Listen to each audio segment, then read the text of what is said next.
This past summer, I went abroad for the very first time. My mom had recently retired and decided that my brother and I should go on an adventure someplace to celebrate. Now, I always felt a bit provincial, having never left North America, partially because it was too expensive. So I was excited to finally travel to places like so many other people who I knew. We eventually settled on Thailand, a country I knew very little about. I had a friend whose family was from there from childhood. I had heard of the King and I movie, but had never seen it, and apparently it's banned in Thailand, so I still haven't. And I learned that Thailand was one of only two countries that was never colonized by the West. I did know, despite my general ignorance, that Thailand was an incredibly Buddhist country. When we arrived there, it was clear that Buddhism permeated every aspect of life. There were Buddha statues everywhere, and very strict laws that we were warned about as tourists about how to act around them. Almost all the major tourist attractions were temples, and every town and village had one that was clearly the most important place around. Most of the ones that we visited were packed with people like us, foreigners. Not too many Americans, but people snapping photos of the rows of Buddha statues and stupas and other Buddhist iconography. I struggled, I admit, with these visits to these temples. There was no doubt that they were beautiful. I admire the artistry, the symbolism, the history, the culture. But rarely did I feel spiritual amongst them. There were too many people, too many tourists who seemed more centered on voraciously consuming the temple than using it for their own spiritual purpose. Unlike what I had expected and hoped for, I couldn't find those opportunities of peace and quiet in those spiritual sacred places. I was especially attuned to this because as a spiritual newbie, I could tell that I really needed, as a traveling newbie, I could tell I really needed some centering in that place. Traveling was overwhelming. I was sleep deprived, disoriented, and out of my comfort zone. I really wanted a chance to reconnect with myself and that spiritual center that I have, and I felt instead all over the place. Towards the end of our trip, we visited the city of Chiang Mai, the second largest city in Thailand. We had one last temple to see, and I was excited. This one wasn't a tourist temple. There were real monks there, and they wouldn't just be performing for us. It wasn't packed with crowds. It was a real working temple. The temple had been built on the top of a mountain overlooking the city. To get up there, you had to drive up a winding road that was popular with cyclists, surrounded by rich tropical forest. From the stone parapets overlooking it, you could see the busy metropolis below, encompassing almost 1 million people. When we visited, it was early morning, with a clear sky and a pleasant breeze. The air was crisp and clean compared to the pollution down below. That temple was beautiful and peaceful, and everything I had hoped for and imagined a sacred temple to be. I did some walking meditation. I tried to absorb the feel of the place, and it connected me to something deeper, trying to clear my mind and heart of clutter and stress, and just do my best to live in the moment there. It might have been the favorite part of my trip, to be surrounded by stillness, to reground myself in that place of serenity. As the monks who were there went about their daily prayers and chanting, and as I sat there in my sense of calm, I couldn't help wondering what my life would be like if I could spend all my time up there on that mountaintop. What it might be like to be like one of those monks. Now, it's not the first time that I've wondered about living the monastic life. It's not in the I'm going to quit my job and take vows and join a religious order kind of wondering, but in the way of, man, I wish I had some way of having a life full of intentional, spiritual, grounded living. There's a lot to like about a monk's life. They have a routine that allows them to focus on the things that matter most, lives built around the cultivations of their values and practices. They generally get to do it without distraction. They get to do it connected and sinking into something that is millennia old with tradition. Live out holiness all year round, all the time. I've never lived, obviously, in a monastery, but I have gone on retreats that attempt to mimic that kind of life. One of my favorite parts is the regularity. There's morning service and evening services and midday services.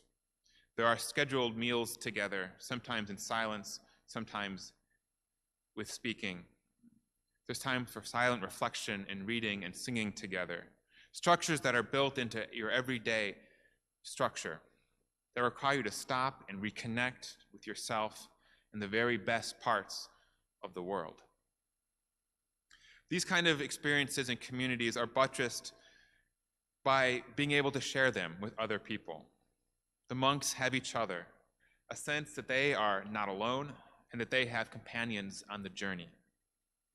Research has shown that one of the key factors to a happy life is community, and in fact, a particular quality of chance, the chance of running into people that you like. It's the feeling of having assured friendship, of not having to wonder whether you will see someone in your near future, of happy surprises. The way that monks live in their way assures that very thing. It's designed for no one to feel loneliness, for no one to feel disconnected. Leaving that temple that day in Thailand felt similar to leaving those spiritually grounded retreats that I have participated in. And I left wondering how I could possibly bring that feeling of being on the mountaintop back into my real life. How could I feel that clarity of mind, that groundedness of heart, and sense of belonging back here, particularly in New York City, with its intensity and noise and energy, which is about as far and different from a quiet forest temple? It's a central question that I've wrestled with for a very long time. In many religious traditions, there's a pretty clear line distinguishing between sacred places and ordinary places, the mountaintops and the city below, from ordinary time to sacred time. There is the mountaintop full of wonderful spiritual wholeness, and then the place where you actually live. There's a time to ascend and a time to descend. Right now, according to the Christian calendar, we are in the heart of sacred holy time, from Advent to Christmas to Epiphany. We know it's sacred time right now. There are people who say that you can't have sacred time without ordinary time. And I think there is some truth to that. I used to help run a Unitarian Universalist youth school for teenagers. It was a week-long program where students would come and they'd learn about becoming Unitarian Universalist leaders. A lot of them would leave saying it was a life-changing experience. It was a mountaintop experience for them. They would have the regular meals, the regular service times, that community. But our staff would often talk about what would happen if we extended the school to a longer time and not just a week. We wondered if it felt so wonderful for students because it was short, because it was so different than their normal life, because its temporary nature made it so much easier to appreciate. If that school had become everyday life, maybe it wouldn't have been so special or life-changing or sacred. All that may be true. I don't think I'm ready, though, to throw in the towel quite yet. I'm not ready to believe, though, that there is no way to bring the mountaintop down from the mountain. No ways for us to experience the kind of peace and groundedness that we experience sometimes and say we can't experience at least a kernel of it other times. It's not easy, though, I think.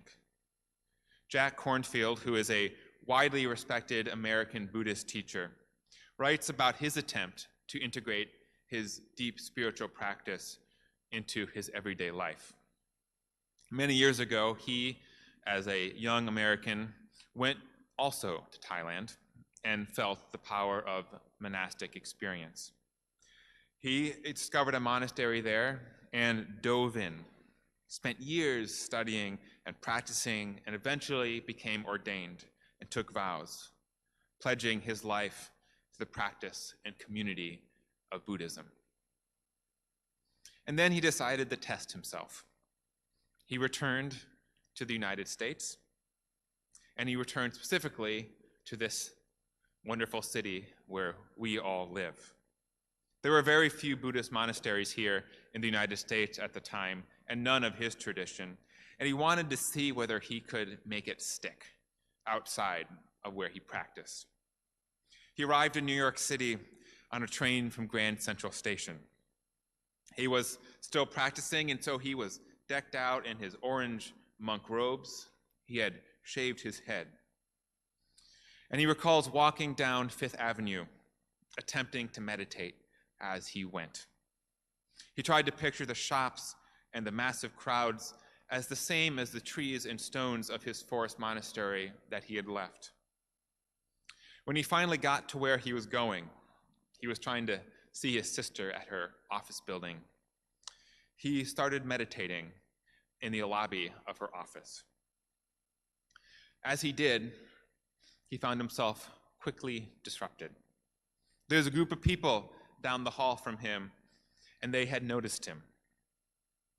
They were pointing at him, and they were talking at him and about him. He heard one particular voice ask to their friends, "Is that guy for real?" I can only imagine that in that moment, Jack Kornfield felt that his monastery was very far away. How was he going to translate his feeling of calm and community and mindfulness, so easy in the forests of Thailand, to this strange world where people look and point and laugh if you try to have a practice of intentionality? Kornfield would eventually let his hair grow back. He would leave his robes behind and dress like most everyday Americans do. But he did not give up the hope that his mountaintop monastic experience could even mean something in this city where we live. Neither he nor I have found an easy solution for how to do this. And if it's not clear for a Buddhist teacher who has best-selling books on the matter, clearly it's not easy for us either. But I think there is hope. There's hope to start in sitting and holding tight those experiences that we have had of those times on the mountaintop, that give us feelings of deep joy and wholeness and belonging. And even if we can't live there always, the thought of them and the memory of them can still be deeply powerful. Remembering them does not mean escaping to the past, but bringing them to the forefront of our consciousness when we need them most, to reconnect. I did this the other day when I was stressing out about all the work that had to be done for Christmas and the holidays. You might be surprised to know that it's a stressful time for ministers. It's a bit like our football or baseball playoffs. One thing after another, very quickly. And so I was worrying about all the details and the bits and the things that we will just end up forgetting about. I traveled back in my mind to that morning in Thailand. I remembered the breeze and the silence and the clear sky. I remember looking out at the city below and the tranquility that my mind felt. And although it didn't stop me from waking up in the middle of the night wondering if we had greeters for Christmas Eve. It did help lessen my stress and my worry and brought me back to that moment of peace that I had. In some ways, that recalling and that memory and that bringing to our minds, that's a form of meditation. It's a returning to the sacred in the midst of the ordinary. That's setting aside time each day, if we can, to do that. It'll make it more intuitive and more natural. When Buddhists talk about the regular routine of meditation, I think part of what they're just asking us to do is to take out that time and say, remember how great life can be. Remember how special and whole we can feel. Let's take a moment to remember that. Let's take a moment to recall that feeling and sit in that beautiful space.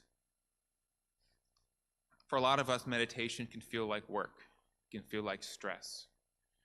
But I think if we can look at it more like we're bringing something beautiful to us, it will feel a lot simpler and easier for us to do and not like another thing on our work list. Perhaps the most accessible on-ramp that I have found of bringing that sacred into the ordinary is a certain kind of meditation. It's a kind that my dad introduced me to called Tong Lin. I think I like it because unlike some form of meditation that asks you to kind of clear yourself out and sit in the nothingness, it asks you to feel something, to sit with positive emotions. Let them come in your heart and embrace them. At its most basic, Tong Lin is a meditation on love and belonging. It asks that we focus on sending and feeling love to those people in our lives, and even the whole world and all the creatures within it. From the closest family that you have, to the people you pass on the street or see at the local store. It's about bringing into your life this feeling of unconditional positive regard for everyone, directed out into the world, a cultivated practice of love. That also includes ourselves. We send love out, and we also wish ourselves that love, because sometimes that's the hardest person that we have to care for. For me, Tong Lin meditation cuts through all the noise and stress and clutter and resolves in us one of the deepest spiritual needs that we have, to feel like we belong, to feel like we're connected to the spirit of love, and that we are cared for and that we matter. When we feel those things, when these spiritual needs are met, I believe that the doors become much more open for all the rest of this great spiritual experiences. Wonder, of freedom, of peace, and joy. They come easily, and spiritual wholeness flows freely when love is there.